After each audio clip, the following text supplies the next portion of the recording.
When you think of the Roman Empire, what comes to mind? If you're like most people, you imagine legionaries in Lorica Segmentata, gladiators fighting in the Colosseum, the classical pagan empire of Augustus and Trajan. Sure, that's part of Roman history, but this classical period only represents a small portion of Roman history. Contrary to popular belief, the Roman Empire survived the fall of its western half in 476. In fact, it continued uninterrupted for another 1,000 years. Taken as a whole, the Roman Empire was Christian much longer than it was pagan. Instead of evoking visions of the Pantheon and Hadrian, the Roman Empire should instead prompt us to imagine the Hagia Sophia and Saint Justinian. Based in the magnificent city of Constantinople, nearly 100 emperors came and went.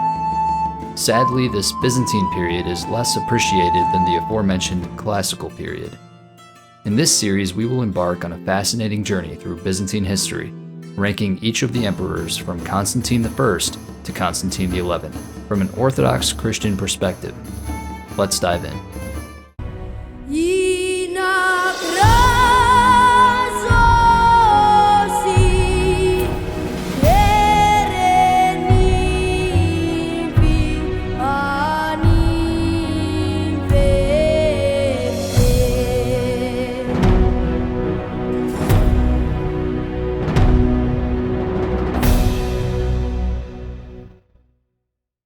Welcome back to my series on the Roman emperors. In the last installment, we left off at the death of Anastasius in 518.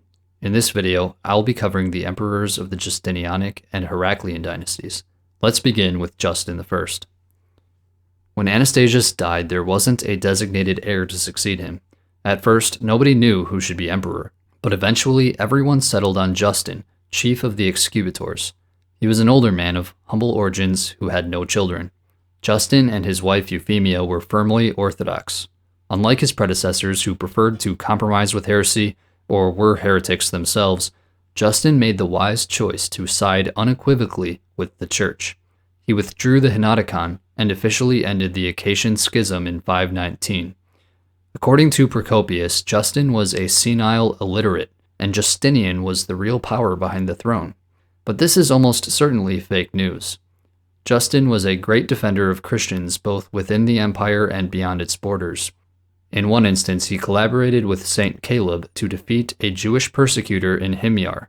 During the latter part of his reign, Justinian rose to prominence, and tensions with Persia rose to a boiling point. These developments set the scene for the next several decades of Roman history. In 527, Justin died, and he was succeeded by Justinian. I think Justin was a solid emperor. Sadly, he's often overshadowed by his much more famous predecessor and successor. I think this is unfortunate. His rags to riches story is truly inspiring. More importantly, he broke a streak of heretical emperors and set the empire back on the path of orthodoxy. Justin was a competent administrator, and he was zealous for the true faith. He isn't a canonized saint, so he doesn't crack into the S tier, but for several reasons, I think he deserves an A ranking. I didn't go into too much detail on Justin and his reign here, since I talk about him at great length in my video on Justinian. If you're interested, be sure to check that out. Justinian. Like his uncle and adoptive father, Justinian was firmly Orthodox. The early years of his reign were dominated by war with Persia, the greatest foreign threat to the Roman Empire. Justinian held his own in this conflict, and peace was restored status quo antebellum by 532. This allowed Justinian to focus his attention on the West, but first he had to deal with civil strife in Constantinople. After a week of violent rioting and senseless murders, Justinian was nearly overthrown by a usurper. The Nika revolt was suppressed, but the emperor survived only by the skin of his teeth, and the capital was in ruins. Justinian was an extremely hardworking and active Roman emperor. In the early years of his reign, he was busy revising and streamlining the complicated mess of 6th century Roman law. The result of these efforts was the Corpus Juris Civilis. With this, alongside the numerous new laws he issued, Justinian successfully codified and Christianized Roman law. He cracked down on gambling, prostitution, divorce, pagans, heretics, and homosexuals. The legacy of Justinian's legislative achievement cannot be overstated. Roman law, which became the basis for the Western legal tradition, is quite literally defined by Justinian's corpus. After the destruction of the Nika revolt, Justinian rebuilt the city, constructing innumerable churches, including the Great Hagia Sophia. He is perhaps most famous for reconquering the lost western provinces of the Roman Empire. From 533 to 534, North Africa was retaken from the Vandals. From 535 to 540, Italy was pried from the Ostrogoths. Later in his reign, he even conquered a large chunk of southern Spain. These reconquests are a testament to Justinian's remarkable eye for talent. Justinian had appointed his loyal general Belisarius to lead the majority of these reconquests. He couldn't have known it at the time, but Belisarius is today remembered as one of the greatest generals in history. Tragically, Justinian's grand ambitions were checked in the second half of his reign. Buffeted by an unprecedented and simultaneous combination of natural disasters, famine, plague, and warfare on all fronts, the Romans were in dire straits. But through it all, Justinian not only kept his composure, he came out victorious. I have no doubt that a man of less talent would have folded under similar circumstances. In church affairs, Justinian's reign was dominated by the Three Chapters controversy. Justinian hoped that in officially condemning these Nestorian writings, he could bring the moderate Monophysites back into communion. His efforts were met with tremendous opposition, so eventually he called the Second Council of Constantinople, known today as the Fifth Ecumenical Council. In this council, Justinian's theology was vindicated by the Church, and the Three Chapters were condemned. The sleepless emperor finally died in 565 after a great and glorious reign. On his deathbed, he designated his nephew Justin as his successor. Justinian is a canonized saint of the Orthodox Church, and arguably one of the greatest Roman emperors in history. Clearly, he belongs in the S tier. Unfortunately, there are many critics who slander him to this day, but I address all of these lies in my video about him. Since that video is nearly 3 hours long, this has only been a very brief overview of his reign. If you're interested in learning more about Saint Justinian, or if you want ammunition to debunk the haters, be sure to check that out. Before moving on, it's worth mentioning that his wife, Theodora, is also a canonized saint. Justin II. The death of Saint Justinian in 565 marks a tragic turning point in the history of the Roman Empire. Of course, the empire would survive for another 8 centuries. There would be highs and lows, but it would never again reach the same heights that it did under him. As mentioned, Justin II was a nephew of Justinian's. His wife was the powerful Augusta Sophia. Unlike some other empresses, she took an active interest in matters of state. Sophia was herself a niece of Theodora's, so in a strange way, this imperial couple mirrored the previous one. In some ways, the new regime was very similar, but in other ways, it was very different. Like his predecessor, Justin was an avid builder of churches. Also, he was determined to bring back the Monophysites. In 571, Justin unsuccessfully tried to mend the schism on the basis of a compromise formula. When this failed, the patriarch St. John Scholasticus began to crack down harder on the non-Chalcedonian heretics, especially those living in Constantinople. In other ways, Justin diverged from his predecessor. Early in his reign, he arranged for his cousin's murder, which was possibly encouraged by Sophia. He also executed 2 senators on trumped-up charges. This suggests that he was paranoid of potential claimants to the throne. His fiscal policies were also a departure from the previous regime. When Justin ascended the throne in 565, the empire was in dire financial straits. To be fair, he inherited a challenging set of circumstances. However, it's worth mentioning 2 things here. First of all, the poor fiscal health of the empire wasn't Justinian's fault. The bubonic plague of the 540s had decimated the tax base, while the needs of the state remained at least constant. Despite this massive setback, Justinian successfully managed to stabilize the Roman state and prevented a total economic collapse. I'm convinced that the plague was the primary cause of the empire's fiscal downturn in the late 6th century, and of course, the sleepless emperor can't be blamed for that. Secondly, Justin II seems to have only made the problem worse. Unlike his predecessor, Justin was keen to give tax handouts to his rich senatorial friends, and he ended some of Justinian's anti-corruption measures.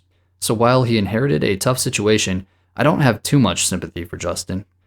Despite these policy reversals, it seems that he eventually yielded a budget surplus. Perhaps this can be explained by his confrontational but ultimately irresponsible foreign policy. Unlike Justinian, Justin boldly refused to pay off the empire's enemies in order to secure peace. At first, this strategy worked. For a few years, there weren't any negative consequences, and of course, it put some money back into imperial coffers. But it didn't work for long. This new policy upset the delicate balance of power that Justinian had constructed beyond the Danube, and it would quickly bite Justin in the rear. Avar pressure caused the Lombards to move west, and in 568 they invaded Italy, which was still weakened from the earlier reconquests. They quickly conquered large swaths of the peninsula. Despite this, the Romans retained the major cities, like Rome and Ravenna, and the southern regions, including Sicily. At this time, the empire was at peace on other fronts, so it isn't clear why significant reinforcements weren't sent to Italy until many years later.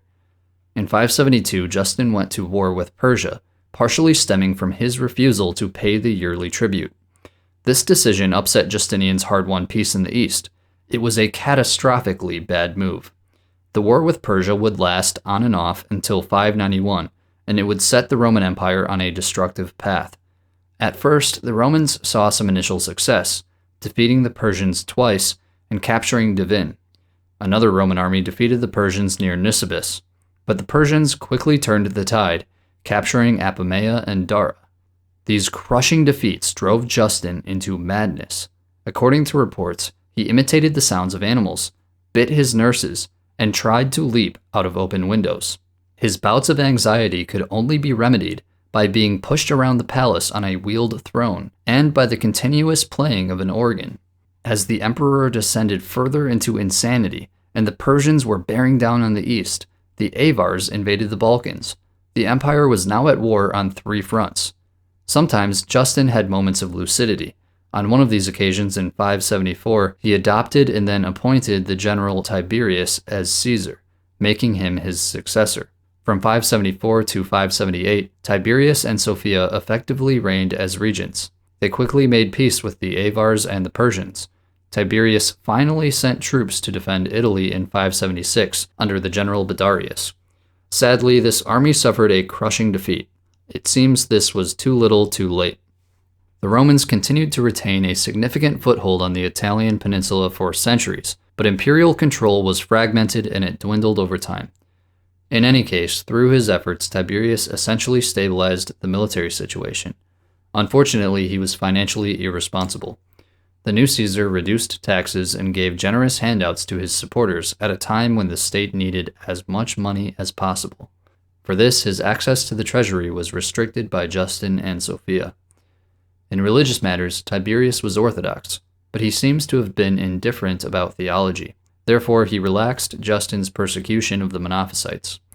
Peace was short-lived, and the empire soon found itself at war on every front. Tiberius II was proclaimed Augustus just a few days before Justin died in October of 578. What's the verdict on Justin? He wasn't a terrible emperor, but he certainly wasn't a good emperor either. I think it's fair to say he wasn't the man for the job. The first few years of his reign were relatively stable, but eventually his incompetence caught up with him. He made a series of poor decisions that set the empire on a dangerous course, and when the consequences of these actions began to rear their ugly head, it sent him into madness. He also seems to have had a paranoid streak, as evidenced by the murder of his rivals. On the other hand, Justin wasn't all bad. He was Orthodox, and I give him credit for passing the reins of power to a more competent regency. But at the end of the day, Justin failed to fill his uncle's shoes. Perhaps that's expecting too much of him, but the empire needed a competent emperor, and Justin dropped the ball, so I'll give him a D ranking. Tiberius II. We've already seen that from 574 to 578, Tiberius was a regent for the mad emperor Justin II. Overall, he was competent, and he temporarily managed to release pressure from the frontiers, but he was far too frivolous with the imperial treasury. He was Orthodox, but he treated the Monophysites with toleration. He seems to have been theologically indifferent. Before Justin died, Tiberius was officially elevated to the rank of Augustus. Thus, he succeeded to the throne as sole emperor in 578. Tiberius's reign was dominated by defensive wars on nearly every front. His main focus was the east, which he successfully stabilized by sending 15,000 barbarian recruits under the general Maurice. However, the emperor lacked the sufficient manpower to defend all the empire's frontiers. In addition to its financial woes, the Roman Empire of the late 6th century seems to have suffered from a shortage of soldiers too. Of course, these problems are connected. Since soldiers need to be paid, a lack of money results in a lack of troops. As Peter Sarris points out, it's likely that both of these problems were rooted in the plague. The plague didn't disappear after the 540s. Long after the initial outbreak, the Romans were still dealing with recurrent outbreaks, which further reduced the tax base and the military. As Tiberius was preoccupied with the east, the Balkan defenses were deteriorating. Beginning in 577, the Slavs raided deep into Roman territory and made it as far as central Greece. In 582, Sirmium fell to the Avars after a long and brutal siege. In general, Tiberius seems to have been more capable than his predecessor, but that's a low bar. Before he died, in August of 582, Tiberius designated Maurice as his successor and elevated him to the rank of Augustus. Overall, Tiberius wasn't great, but he wasn't awful either. I think he was a decent emperor who managed to stabilize the empire in a time of crisis, but he spent too much in doing so. This would have dire consequences for his successor. I'll put Tiberius in the C tier. Maurice. Before becoming emperor, Maurice was a prominent general. For the past 2 centuries, ever since Arcadius, the emperors had been palace rulers. But Maurice bucked that trend. He would set a long-standing precedent for military emperors. Maurice came to the throne and found that the treasury was basically empty, thanks in large part to Tiberius. With limited money and manpower, Maurice faced the challenge of fighting numerous wars on multiple fronts. While the Romans fought the Persians in the east, Maurice was paying significant amounts of gold to bribe the Avars. The Avars periodically harassed the Balkans in an effort to extort more and more money. Meanwhile, the empire's North African, Italian, and Spanish territories were mostly left to their own devices. The emperor had no choice but to be careful with his finances, but his reputation as a penny pincher made him very unpopular with key constituents. This would ultimately be his downfall. In 588, he cut the pay of his soldiers by 25%, which made him hated by many in the army. The response was so violent that he had to retract it the next year, but he tried again in 594. This had a similar result, and it was also reversed. Despite his precarious position, Maurice was an excellent administrator who did much good work to stabilize the empire. In Spain, the Romans eventually consolidated their territory. In North Africa and Italy, the emperor united the top civilian and military commands to create the position of exarch, based in Carthage and Ravenna. Maurice attempted to dislodge the Lombards from Italy, but to no avail. His big break came in 590. In that year, a dynastic dispute led to civil war in Persia. Persian Shah Hormizd was deposed and succeeded by his son Khusro II, but he too was driven from the throne and sought refuge in the Roman Empire. Maurice agreed to help Khusro regain his throne in exchange for peace and significant territorial concessions. After Roman armies helped defeat the Persian usurper and reinstall Khusro, peace was secured in 591. Interestingly, although he was a Zoroastrian, one of Khusro's wives was a Christian. Her name was Shirin. She was a Nestorian, but it's fascinating nonetheless. His wife seems to have had an effect on him because Khusro attributed his victory to Saint Sergius and contributed to the building of a shrine to him at Sergiopolis in Syria. Peace in the east meant Maurice could finally concentrate on the Balkan threat. There, he successfully pushed back the Avars and the Slavs. Even in a weakened state, the Romans were still superior against any single foe when they weren't distracted by war in the east, when they could focus their energy on a single enemy. Maurice was an excellent military emperor and a great strategist. Tragically, he was too unpopular with certain key constituents, specifically among the army and the people of Constantinople. In 602, a Roman army was sent beyond the Danube and ordered to spend the winter there. The soldiers were furious, and they mutinied under the general Phocas, who was proclaimed emperor. Phocas then marched on Constantinople. Due to his unpopularity in the city, Maurice was forced to flee. Phocas was crowned emperor at the Hebdomon, entered Constantinople, and acclaimed by the people. Then Maurice and his sons were arrested. Before it was his turn, Maurice was forced to helplessly watch as each of his 6 boys were systematically murdered. How should we rank Maurice? Overall, he was a solid administrator who capably managed the empire's conflicts. He stabilized the empire by concluding the war with Persia on good terms, and by rolling back the threats on the Balkan frontier. For 20 years, Maurice put the empire on a trajectory of recovery, despite a severe lack of money and manpower.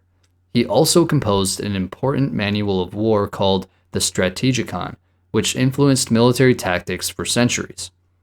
Maurice also seems to have been a pious Orthodox Christian.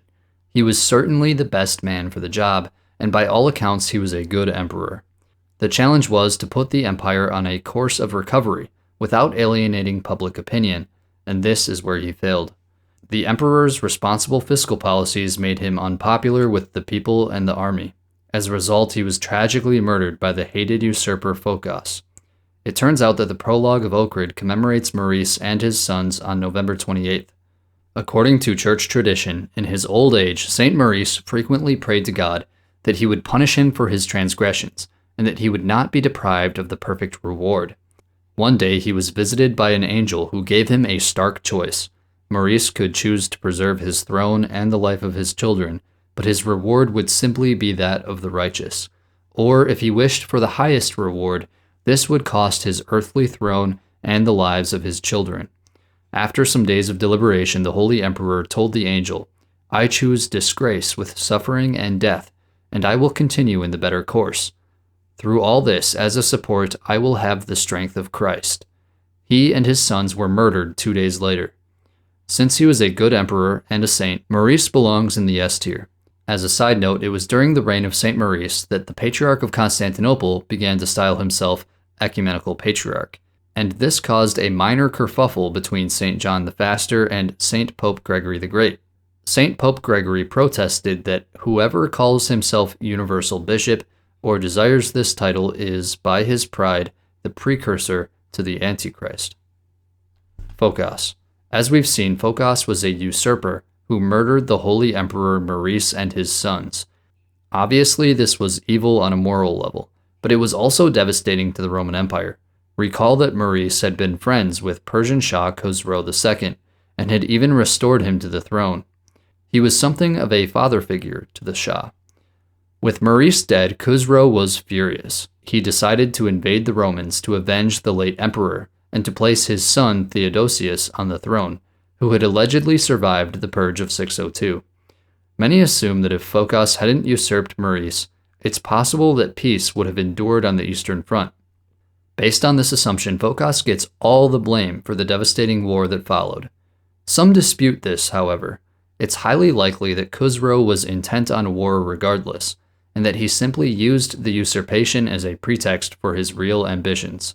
We've seen that war between the Romans and Persians was a recurrent theme, so it probably was only a matter of time before they would have attacked.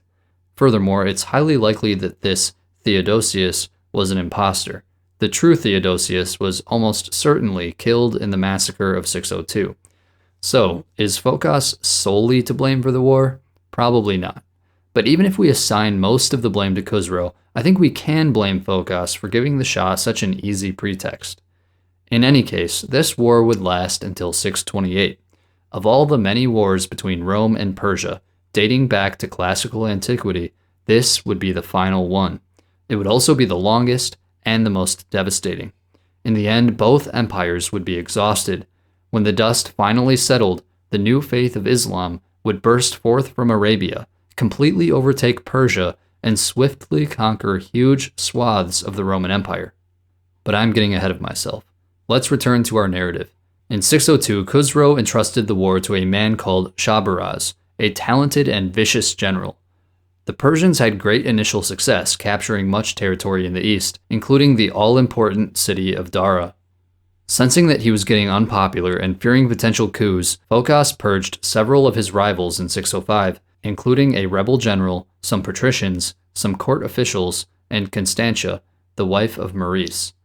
Along with the executions of 602, this was the largest purge of royals since Constantius's purge in 337. Phocas was paranoid, but he probably had good reason to be, since everyone hated him. In 608, a rebellion broke out in North Africa, launched by the exarch Heraclius the Elder, supported by his son, who was also named Heraclius. This was the beginning of a destructive civil war which allowed the Persians to make even more territorial gains. There was widespread violence throughout the empire. The Greens supported Heraclius and the Blues supported Phocas. By 608, the rebels managed to conquer Egypt, which was the breadbasket of Constantinople. This put immense pressure on Phocas. In 610, the junior Heraclius sailed to Constantinople, where he deposed, humiliated, and killed Phocas. How should we rank Phocas? I think he was a bad emperor. His worst crime was his usurpation of Maurice. He seems to have been Orthodox, but that seems to have been his only good quality. We may never know whether the Persian invasion was inevitable or if Phocas was the primary cause of it. Either way, when he deposed Maurice, this obviously contributed to the outbreak of hostilities, and it gave the Shah an easy pretext. During his reign, the Persians made significant territorial gains at the expense of the Romans, but in fairness, the civil war weakened the empire at a critical moment, allowing the Persians to more easily overwhelm the East. And it's worth noting that the majority of territorial losses seem to have occurred early in his successor's reign, so Phocas can't be solely blamed for these setbacks. On the other hand, if Phocas wasn't such an unlikable, paranoid loser, the civil war probably wouldn't have happened in the first place. Part of the emperor's job was to maintain a sufficient level of popularity, and he failed. For his usurpation, his brutality, and his paranoia, I will give Phocas an E ranking. Heraclius. Heraclius deposed and executed Phocas in 610. According to one story, on the way to Constantinople, he attached an icon to the prow of his ship. Heraclius saw himself as a defender of orthodoxy. Early in his reign, the war on the Eastern Front went from bad to worse. The Persians invaded deep into Asia Minor. From 611 to 612, Shahrbaraz conquered all of Syria. In 614, he took Jerusalem and slaughtered thousands. Those who weren't killed were taken back to Ctesiphon as captives, including St. Zacharias, the Patriarch of Jerusalem. Adding insult to injury, they even stole the true cross. This was absolutely traumatic for the Romans. As a side note, in all these brutal Persian conquests, the Jews sided with the invaders and welcomed them as liberators. In 615, the Persians marched deep into Asia Minor and besieged Chalcedon in full sight of Constantinople. When Heraclius sent diplomats to negotiate a peace, they were killed, sending a clear message that Khusro intended to annihilate the Roman Empire. In 619, the Persians invaded Egypt, and by 621 they had secured the whole province. The Roman Empire was being devoured, on the brink of total destruction. In 615, Heraclius issued a new silver coin, the hexagram, with a cross and a slogan, "God help the Romans," the desperate battle cry of the imperial army. Running out of food, money, and soldiers, he cut corners where necessary to keep the state running. The situation was so bad that according to some reports, Heraclius considered abandoning Constantinople and returning to Carthage. Thankfully, he was dissuaded by the Patriarch and the people. Thus, Carthage was spared the irony of becoming the Third Rome. In 622, Heraclius planned a daring counteroffensive to strike at the heart of the enemy, save the Roman Empire, and recover the true cross.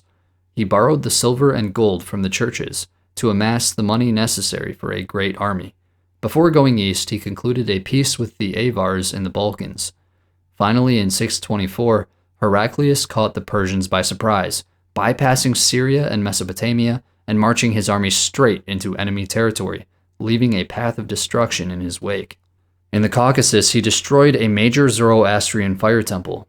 The Persians responded by sending 3 large armies against Heraclius, one of them commanded by Shahrbaraz.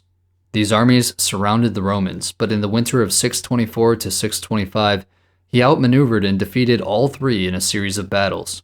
The fate of Rome rested in this one last army, yet Heraclius managed to prevail in every encounter. Since Khusro couldn't defeat the emperor in the field, he decided instead to strike at his capital. In 626, the Persians allied with the Avars, and together they besieged Constantinople.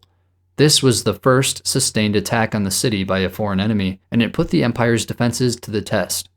Patriarch Sergius processed along the walls with an icon of Christ and positioned icons of the Theotokos on the gates. The siege was eventually called off, and the Romans attributed their salvation to the Mother of God, the defender of Constantinople. As a side note, the hymn "To Thee, Our Champion Leader" was composed at this time by Patriarch Sergius. This is the song that I use in my intro sequence. In 627, Heraclius allied with the Turks, who were a powerful Central Asian people. This joint Roman-Turkish army besieged Tiflis. Then Heraclius led a massive invasion force deep into the Persian heartland. Near Nineveh, he was confronted by an army under Razad.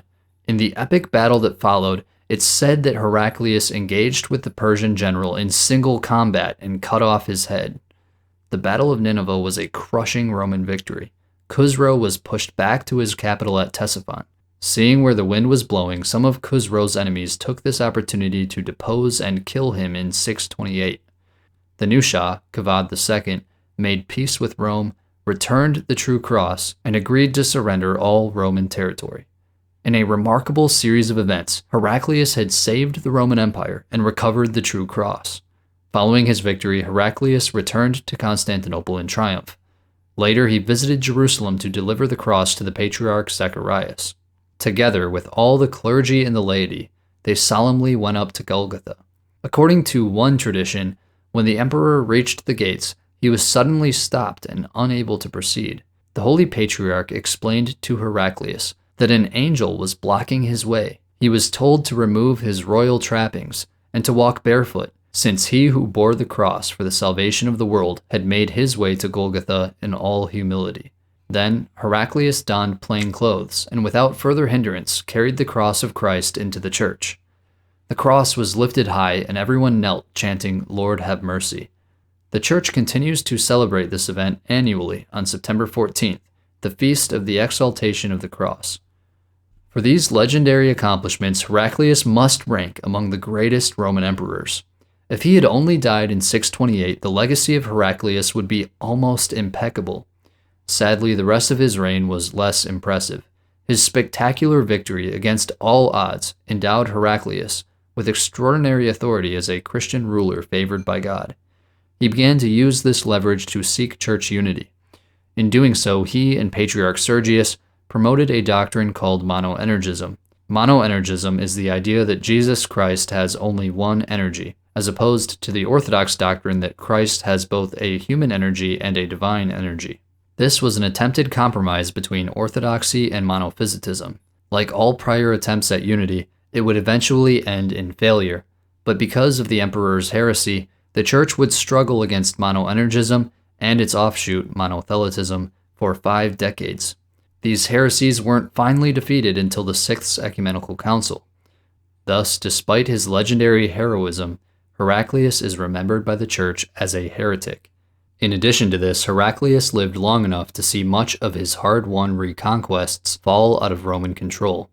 As the Romans and Persians were duking it out in the early 7th century, Muhammad was busy doing the devil's work, inventing his false religion in Arabia.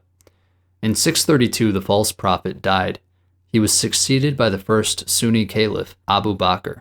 From 634 to 636, the Muslims conquered significant portions of Palestine and Syria, and eventually they controlled every major city from Gaza to Edessa. So far, the Romans had been caught flat-footed. In 636, Heraclius established his headquarters in Antioch. There he mustered a much larger Roman force and sent it against the Arabs in the hopes of stopping their advance and recovering lost territory. The imperial army faced the Muslims at the Battle of Yarmouk in 636, but they were decisively defeated. There was now little hope of recovering Palestine, Syria, and Mesopotamia. By 638 or 639, Heraclius launched another counteroffensive, sending 2 more armies against the Muslims. Both were defeated. The Muslims took the rest of Syria, including Antioch, and advanced into Mesopotamia, taking Edessa, Amida, and Dara. Meanwhile, the Muslims were absorbing the Sassanid Persian Empire. The Romans would survive the onslaught, but this was the end for the Sassanids. The Islamic armies finally invaded Egypt in 639, conquering it all by 642. Heraclius died in 641. He was succeeded by his eldest son, Constantine III. How should we rank Heraclius? I think he was a great and heroic emperor. Unfortunately, he isn't a canonized saint, and this is almost certainly because of his heresy. In his defense, monoenergism and monothelitism wouldn't be condemned until long after his death, so he probably didn't realize he was a heretic. Tragically, he lived long enough to see the rise of Islam and the disintegration of the Roman East. This is a blot on his reign, but I don't think he can be fully blamed for these reversals for two main reasons. First of all, the war with Persia had sapped the resources of the Roman Empire, leaving it vulnerable to the armies of the new faith. Secondly, nobody could have seen the Muslims coming. Arabia had never been a threat to the Roman Empire, and it certainly must have taken everyone by surprise. Despite his heresy and his short-lived reconquests, I'm a sucker for heroic stories. The story of Heraclius is truly epic, so I'll give him an A ranking. Constantine III. Constantine was the eldest son of Heraclius by his first wife Eudokia. He became senior emperor at 28 years old upon the death of his father. Beginning in 641, he reigned alongside his younger brother Heraclonas. But the two emperors and their supporters quickly came into conflict. Constantine was supported by the general Valentinos and the treasurer Philagrios. Heraclonas was supported by his mother Martina and the patriarch Pyrrhos. Crucially, the people of Constantinople mostly supported the elder Constantine. Martina was the second wife of the late emperor Heraclius, and she was also his niece. This incestuous marriage was illegal, uncanonical, and highly controversial. The people hated her, and by extension, her son.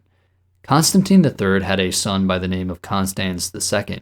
He was raised to the rank of Caesar. Constantine III died just 3 months into his reign, in April or May of 641. There are rumors that he was poisoned by Martina, but he probably died from tuberculosis. Constantine III could have been a good emperor, but he didn't get a chance to do anything noteworthy. I'll put him in the C tier because he was neither good or bad. As a side note, some lists of saints include Constantine the New, putting his year of repose at 641, which would indicate that they are referring to this Constantine. However, I'm convinced that these are confused with his grandson of the same name, Constantine IV. Heraclonas. As we've seen, Heraclonas was the second son of Heraclius, who ruled jointly with his older brother Constantine III beginning in 641. Being so young, about 15 or 16, he was represented by his mother Martina, who served as his regent. When Constantine III died, Heraclonas became senior emperor, and Constans II lost his position as Caesar. Valentinos marched to Chalcedon to force the regime to restore Constans II as co-emperor. The court reluctantly acquiesced. Martina's 11-year-old son David was also made Augustus. This ongoing standoff between the rival branches of the Heraclian dynasty was untenable. In November, the Senate deposed Heraclonas, Martina, and David. Their faces were mutilated and they were exiled to Rhodes. Thus, in November of 641, Constans II, who was only 11 years old, succeeded to the throne. His powerful ally was the aforementioned General Valentinus. How should we rank Heraclonas? His reign was short, and he didn't really rule. Like his half-brother, I have no choice but to put him in the C tier. Constans II. Constans became the sole emperor in late 641 with the help of Valentinus, who effectively became the boy's regent. As mentioned, Constans was only 11 years old. The empire he inherited was a shell of its former self. The east was totally lost to the Arab Muslims, and much of the Balkan territories were gone too. Revenues were down and it became challenging to feed Constantinople given the recent loss of Egypt. The Muslims continued their offensive, raiding towns and cities in Asia Minor. No significant defense was mounted, and these raids hampered the empire's economic recovery. 641 effectively marks the beginning of the so-called Byzantine Dark Ages. The mid-7th century to the late 8th century is a dark period for two reasons. First, the Roman Empire was at a severe low point in its fortune. Secondly, there are few, if any, contemporary sources from this time, so modern historians are left grasping at straws. Returning to our narrative, in about 643, Valentinus led a failed expedition against the Muslims. Then he returned to Constantinople, either to extort the court or to overthrow Constans II. For this, he was lynched by an angry mob in 644 or 645. Meanwhile, the caliphate was gunning for Constantinople. At some time around 649, the Romans destroyed an Arab fleet headed toward the capital. This encounter appears to be the first recorded use of Greek fire. Constan's reign saw the loss of even more territory to the Muslims. The Arabs conquered several islands from Crete to Rhodes, and used these as bases from which to sail a fleet toward the city. In 654, a Muslim army began marching along the southern coast of Asia Minor with a massive fleet at their side. In 655, Constans II, who was now 25 years old, confronted the enemy at the Battle of the Masts. The Romans were defeated and the emperor fled in disguise. In 656, the Caliphate experienced a succession crisis, which plunged them into civil war and briefly gave the Romans a much-needed break. At this time, the empire was divided over monothelitism, an offshoot of the heretical compromise pushed by Heraclius and his successors. St. Maximus the Confessor rose as the great defender of orthodoxy against the monothelite court in Constantinople. In 647 or 648, Constans issued the Typos, which reaffirmed the 5 ecumenical councils but banned all discussion of operations and wills. In response, St. Maximus and Pope St. Theodore convened the Lateran Council of 649 to condemn monothelitism.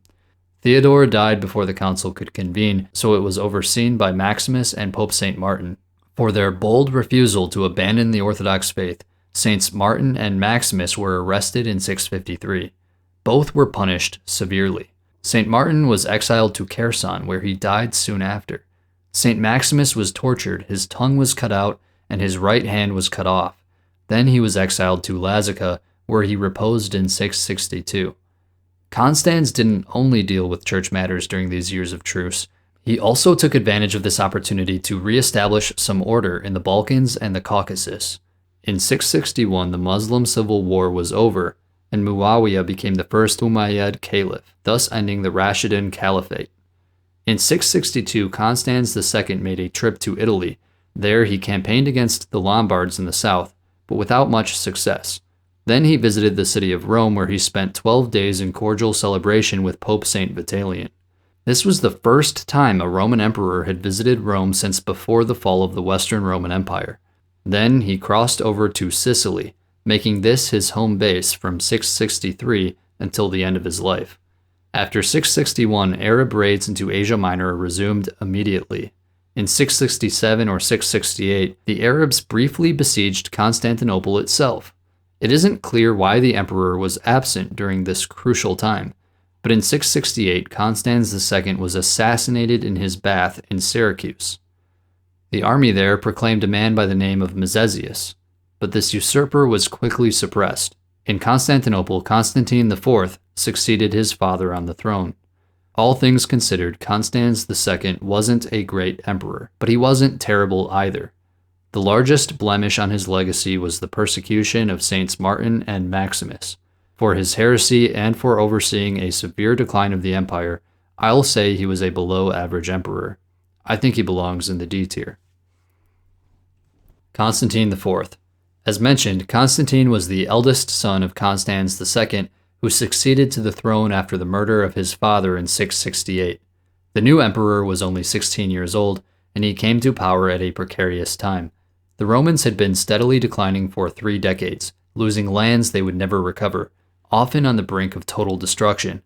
The empire was out of money, and the population of Constantinople had declined significantly. Constantine IV brought some much-needed stability and set the Romans on a path toward recovery. He came to the throne when the capital was under siege, but in late 668 or 670, the Arabs were forced to call it off due to hunger and disease. Momentum remained with the Muslims, but in the 670s the tide began to turn. In about 672, the Caliph made another major push to destroy the empire, sending a joint sea and land operation along the southern coast of Asia Minor. The Romans decisively defeated the army and eviscerated the navy with Greek fire. According to Kaldellis, this was the first major check that the expanding caliphate received, the first counteroffensive that any of its targets around the world was able to launch. Arab raids continued through the 670s, but their objectives were distant from Constantinople. The Romans even went on the offensive. In 677, an imperial army landed in Lebanon and harassed the Muslims for quite some time. In the Balkans, the Slavs besieged Thessalonica between 676 to 678, but the attackers were dispersed when the emperor was finally able to send reinforcements. Having stopped the empire's bleeding, Constantine IV also sought tranquility in the church. In 680, he called the Third Council of Constantinople, also known as the Sixth Ecumenical Council. This synod affirmed the Orthodox doctrine of two energies and two wills, finally ending the controversy over monoenergism and monothelitism. As a side note, this council is also noteworthy for its posthumous condemnation of Pope Honorius, who was a purveyor of the Monothelite heresy. In 681, the Romans first met the Bulgarians in battle just north of the Danube. Constantine was initially successful, but when he left the front line on account of his poor health, his troops fled and the Bulgars entrenched themselves south of the Danube. The Bulgars were far from the strong regional power they would become in the future. But now the Romans were hemmed in between the Bulgars in Thrace and the Arabs in the east. The rest of Constantine's reign was relatively peaceful.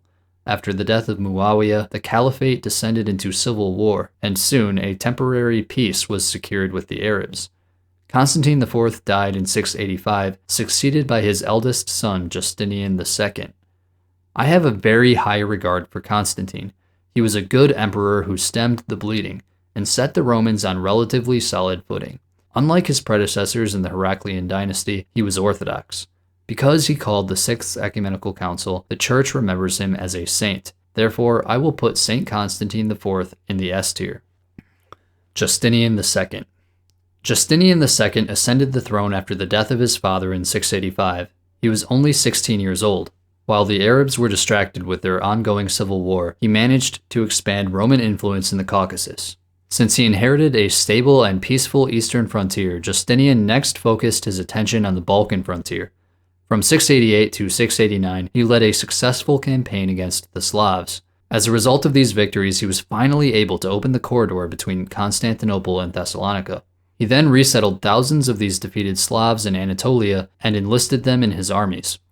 Justinian II was an energetic Orthodox emperor who sought to restore Roman greatness and live up to the glory of his namesake.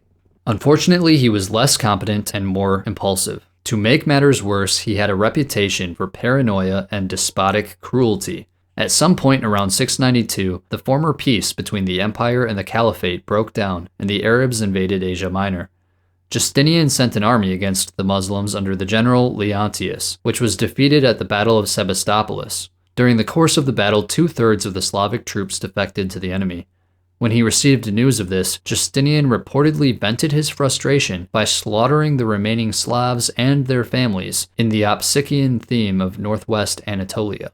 While she doesn't dispute Justinian's hot temper, it should be noted that Constance Head disputes the veracity of this alleged massacre. In her book on Justinian II, she provides intriguing evidence against that narrative and attributes it to a so-called black legend that developed against him, conjured up principally by the court of Leo III.